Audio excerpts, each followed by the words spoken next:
Okay, class, magdi-discuss ako. Makinig kayo sa akin, ha? Oh, grabe, ang ganda ko talaga. Masaya na naman siya, oh. Manda ka sa akin. Ah, ma'am, di ba po bawal mag-makeup kapag oras ng klase? Si Scarlett kasi nagme-makeup po. Lu, pero pag ikaw pwede? Basto. Ay, oo. Mamaya na yung makeup na yung Scarlett, ha? Makinig ka sa akin. Aw, di na siya makakapag-retouch. Okay, class. Dalawa ang naka-perfect sa exam natin. Si Cheska. Expect ko naman na perfect ako eh. At si Scarlett. Perfect din ako. Talagang nilalabanan ako ng babaeng to? Patingin na tas paper mo. Ma'am, di ba wrong spelling is wrong? Mali yung pneumonia niya, oh. Walang P sa una. Ha? Ay, oo nga. Kulang ng P. Hindi ka na perfect, Scarlett, ha? Ayan, ako na ulit ang highest dito sa klase. Kontrabida talaga tong si Samantha sa buhay ko. Bakit di nagre-reply yung jowa ko? Saan na ba yun? Tagal naman ni Scarlett. Saan na kaya yun? Hi, Miguel! Oh, Samantha, samahan mo naman ako sa kantin. Libre kita. Di pwede. Hinihintay ko yung jowa ko. Ha? Nasaan na ba yun? Yay! Sasamahan mo ako!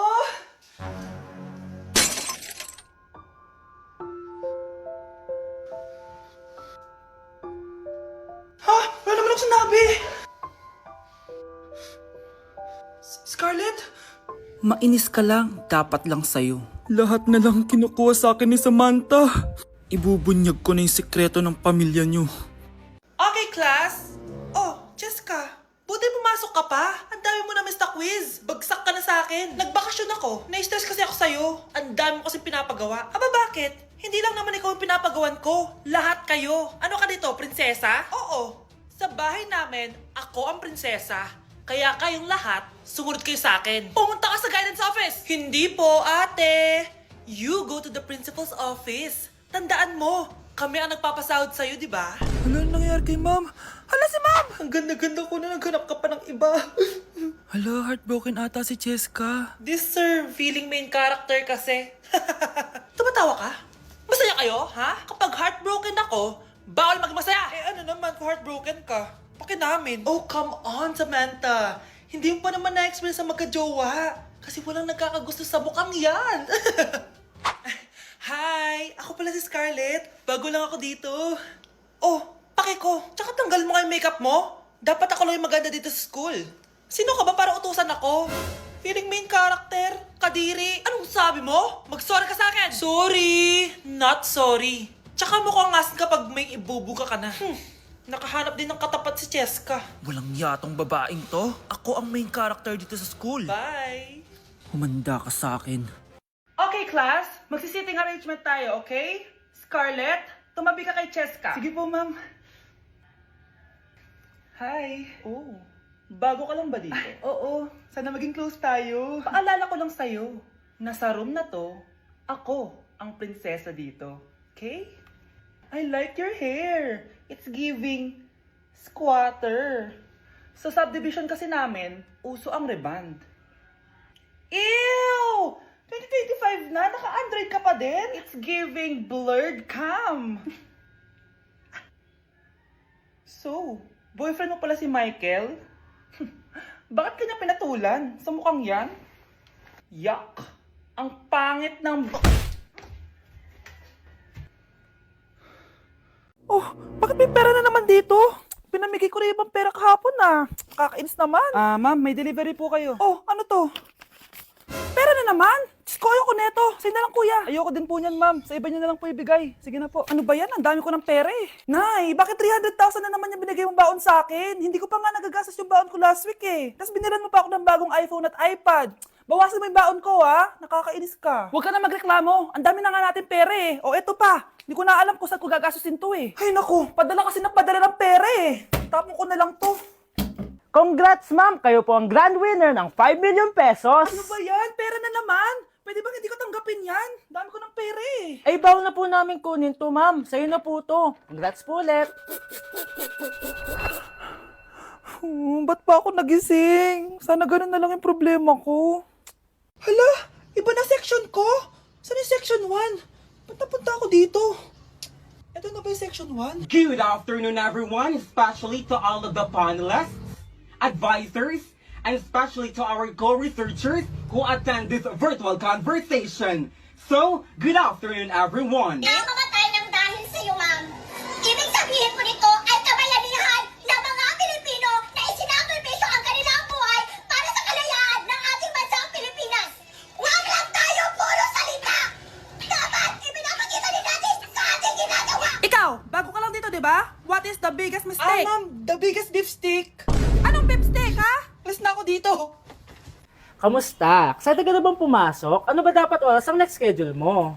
9, So bakit nandito ka ng gantong kaaga? Anong oras ka pa pumunta dito? 6, 6 o'clock? So anong nararamdaman mo na face-to-face classes na? wala. Masaya ka ba? Opo. Okay, so masaya siya na parang nalulungkot si ate. Kakagising ko nga lang pala mga mare. Charot lang, kanina pa ako gising. Habang tumatae nga pala ako mga mare, bigla ako may naisip ng pagkakakitaan. Kaya naman nagpahatid na ako mga mare sa malapit na grocery sa amin. Bagong-bago nga pala itong naisip ko mga mare at wala pa nakakagawa nito. Bumili na nga ako ng mga kakailanganin ko mga mare para hindi tayo maubusan ng stocks mamaya. Pagka uwi ko nga, inumpisan ko na agad magluto mga mare. Para naman marami tayong kitain ngayong araw. Wala talagang lugi dito sa small business na naisip ko. Dahil sa isang pack na to, 200 orders na ang magagawa ko dito mga mare. Kakaiba talaga tong fries ko mga mare. Dahil sinigang powder ang nilagay ko dito mga mare. Ito nga pala yung 70 pesos mga mare. Sobrang sulit na talaga. Sa sobrang mura nga nito mga mare, nanganganib pa ako malugi. Pero hindi na importante yun mga mare, basta marami tayong customers. Nakakatakam nga tong sinigang fries natin mga mare, for sure dadayuhin to. Hindi na talaga nakapaghintay ang mga customers natin mga mare. Kita niya naman sa mga mukha ng mga customers natin mga mare na masaya sila. Sobrang nagustuhan nga nila yung sinigang fries natin mga mare. Babalik-balikan daw nila to. Ang saya pala kumita mga mare, lalo na't galing sa dugot pawis. Hi guys! So may mga nagre-request sa inyo na ipakita daw namin yung mga childhood pictures namin. So okay, mauna na ako ha. Ang unang childhood picture ko ay... Hala! Guys! Tingnan nyo. Tingnan mo yung naka-brace pa ako dyan, no? Hala, parang may tartar. Ano sasabi mo? Okay. Mahal ko yan. Ikaw na, saan yung sa'yo? Gusto ko makita. This is like a baby photo. Tingin. Di ba? Oh, cute! Ito naman yung next guys. So, tigta-tatlo kami childhood picture. So, ito yung next sa akin guys. Ay, wait lang. Ayun. So, ayan guys. Ha? Sino yun? Ano yun? Ako! Ayan no! Ba't may picture ka ng ex mo dyan? Picture ng ex ko to. Sino yan? Ha? Sino yun? Anong sino yun? Sino yun? Sino yan? Sino yan? Sino yan? Sino? Sino yan? Kaibigan Sino yan? ko. Ex mo yan. Anong ex? Ex mo yan! Ewan ko, baka na-save ko lang kanina. Hindi, naghahanap kasi ako kanina ng... Wow! Wow! Ganon? It's not what you think it is, okay? Okay, next na, okay? Bash! No! OA mo, ang OA mo. OA mo, dito ka na. Bash, patingin na nasa sa'yo. No. Ano, no? Bash, hindi ano ba? Parang... Guys, di niyo alam na pinaprank ko siya. Nag-walk out siya, guys. Hello, nasasayuin ko muna siya. Bansh! Guys, hindi ako totoo. AI lang ako. Hinahabol ako ng zombie ngayon. Chat, ano ba? Wala ka na ba magawa? Hi guys! Nandito ako sa space ngayon. Ayoko na dyan sa Earth. Marami kasi akong utang dyan. Alam mo bang AI ka? Hala, hindi ah. Nagbabayad ako ng renta. Nasa-stress ako. Wala akong ipon. Hala, tao to. Ang isang 50% po ay mapupunta sa isa niyang anak. Ano? Baka yan yung isa naming anak na nawala? Oo, sa amin na lang yan. Ako! Ako ang isa pang anak ni Ramon. Oh, akala ko ba nawawala yung isang anak ni Ramon? Attorney naman, huwag ka maniwala dyan. May sakit kasi sa utak yan. Wala akong sakit, attorney. Maniwala ka, please. Kailangan ko pa ng sapat na ebidensya para maniwala ako sa'yo. Sige na, babalik na lang ako.